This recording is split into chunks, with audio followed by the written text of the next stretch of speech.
Hello everyone. Since it's the placement season, many companies are coming. Some companies are doing the development side. Some are into cloud. Some are into cybersecurity. Some are for machine learning or AI, artificial intelligence. And you might get interested in applying those companies, right? Because they have a very high package. But the thing is, you don't know anything about machine learning. So in this video, I'm going to help you to know some things about machine learning, which most of the companies ask, which are like super important questions for interviews. Okay. So if they ask about machine learning, they will also ask you what is your contribution. Okay, what is your contribution in machine learning domain? How many projects you have made?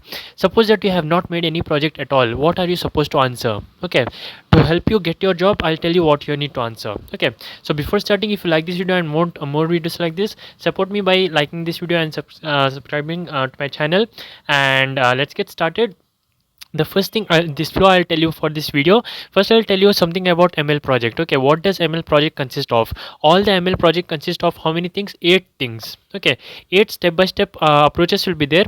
If you know those things, I'll be telling you a few key points which can be projects, like for example banking system or traffic management or social media app. All those are based on the machine learning techniques. So if you know how to means if you know this 8-step process, then you can easily get to know what is happening in machine learning. You can download this PDF. This is present in the link given in the description box, or you can watch this video. I'll cover A to Z what you need to present in front of interviewer. Okay, so without wasting any more time, let's get started. After telling about the project, I'll tell you the most frequently asked basic interview questions regarding machine learning. Okay, so let's get started.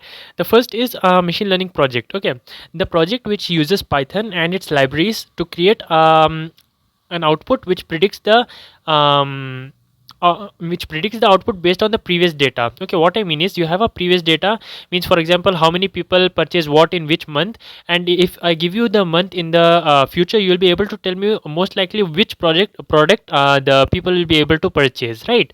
That's how, because of the trends happening in the past, that is most likely to happen in the future as well, right? So that's what the machine learning does. Now I have considered a project which is price predictor.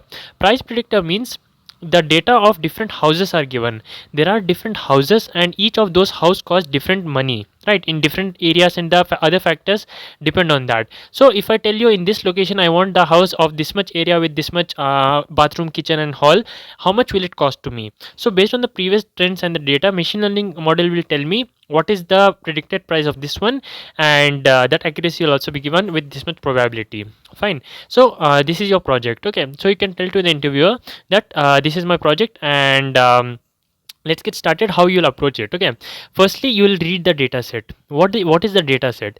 Data set means it will have all the values of what is the different factors, price, and the different parameters like the house area, how many rooms are there, and which location it is, and what is near to those locations. Is it any beach or any other commercial area? Based on that factors, you will have a final price of that house. So this data is stored in a column separated values, also known as .csv. Okay, so you'll read the data set. That's what the first step. Okay, you'll read the data set. For that you will use which library? Pandas. Okay, pandas is used for file reading and handling the data and processing it. Okay, after you have read the means the data set, then what you have to do is you have to do the train test splitting. So here is some data, and you want to test if this whatever I am training the model is, it is good or not. Okay, so what you will do is, here is the input, here is the output. Listen carefully. Here is the input, here is the output. You will train this data like, if this is the input, this should be the output, this is the input, this should be the output, and the machine will say, okay, I have learned. Now you have to test it. How you will test? You will provide this data, and you will ask the machine to tell this data. This is what it is not given to the machine. Okay, this is hidden from the machine.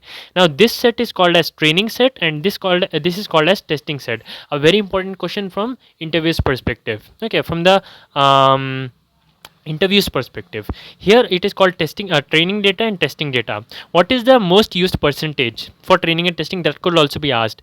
80% of the data is used for training, 20% is used for testing. It's not like that. You can even use 60% here and 40% here.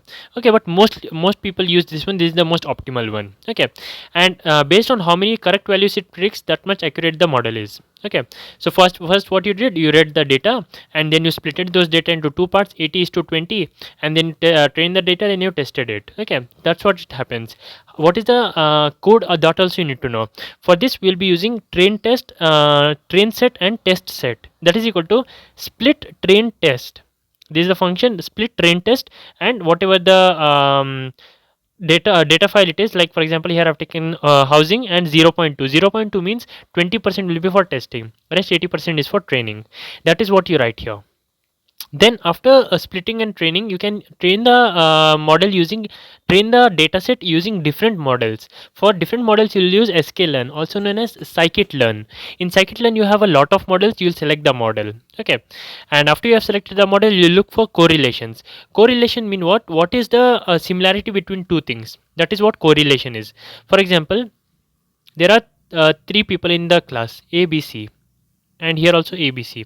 A, how much close is to A? Very close, means it's the same thing, so 100% close, right? Now how much A is close to B, that will be marked here. How much A is close to C, that will be marked here.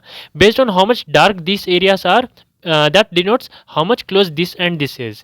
In the same way, the factors are present here. The factors means what parameters the housing price depends upon and how much dark those cells are. That means that much correlation is there between these two, that I can use for my advantage. Why? Because these two are the most important features that I can denote from it, right? That's how I'll select the most important features. For that I'll use scatter matrix. Few keywords, just remember. For reading the dataset, what you will use? Pandas. For selecting the model, what you will use? Scikit-learn. For train test split, you will use split train test, and you will pass what? CSV data, and how much is to be used for testing, rest will be for training. That you will pass, that's all. For correlation you will use scatter matrix. This is called as scatter matrix. Okay, and attributes will be present here, which attributes you are testing upon. Scatter matrix, and what is the attributes you are passing. And here also something is I'm not sure what it is, but you'll get the basic idea, right? We are using scatter matrix for finding out which is the most relevant ones. And then you will use matplotlib. Let me tell you about matplotlib. Matplotlib will plot the data. You have a data here, if you want to plot it in the form of this one, you'll use matplotlib. Okay, and then if there are any missing attributes, what you will do, you'll fix it by some default value or put the average value or delete the row entirely, like xyz dot drop or fill or impute. Impute means transform the null column values. Okay, import scikit-learn for ML model classification and regression. Three type of objects are there: estimators, transformers, and predictors. Very very important. They can directly ask you what is estimator, what is transformer, and what is predictor. Three type of objects are there. What is estimator? Some parameter is estimated based on the data set. If there is a data set, it will estimate what might be the answer. Transformer means it transforms the input and return the output based on the learnings from the fit. Fit means you'll be putting the data set in a model and getting the output. So transform, what it will do, it will transform the input to the output. Predictor means it gives the scores to evaluate the prediction.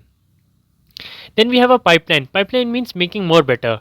To feature scale and normalize means making the dataset more better. You can use the pipeline. You can try out different attribute combinations, feature subset selections, and these are the codes present for mypipeline.fit and transform. This is not the exact syntax, I'm telling you for your general information. You'll be using this pipeline and attribute selectors, like different attribute combination can perform sometime better. Okay, so that's why you'll use at that time. That selecting ML model, like linear regression, or if it is classification thing or clustering thing, you'll use different models. Okay, so from scikit-learn will have all models, as I told you. Import this model here and fit what? Attribute X and attribute Y. Then try out the test. How you will try out? Take some X labels and Y labels and pipeline it, transform it, and after that predict means you will be passing these values and checking if the output is compared with the original output, if it's correct or not. Then evaluate the model based on different methods, like calculating the error, reduce it and calculate the maximum accuracy obtained, or better way, cross validation also you can use for different subset methods, and the best model is chosen which is the least error and maximum accuracy. So to wrap up what all we did, firstly we read the data set here, Fine, that's the first step. After reading the data set, we use the train test splitting, splitted the data into train part and the testing part. Then we look for correlations between them using scatter matrix. And then if there are missing attributes, and we will be filling those attributes or deleting them. And we have three types of object: estimator, transformer, and predictor. For different levels, we'll be using different objects. And then normalize it and feature scaling, feature subset selection, and then choosing a ML model for fitting the data. Try out some data here, check the output if it's correct or not. Based on that, evaluate the model and check if some errors are there. Based on that, calculate the maximum accuracy and make it more better by using cross validation. So if you remember these 8 steps, you can easily crack any of the machine learning project interview. You can, this all 90% of the projects on machine learning are based on this basic foundation itself. Fine. So at least you need to know this much, and I'll be discussing the questions in the next video. And thank you so much for watching. Make sure you hit the like button and subscribe to my channel for more videos like this. And thank you so much for watching. I'll see you in the next one.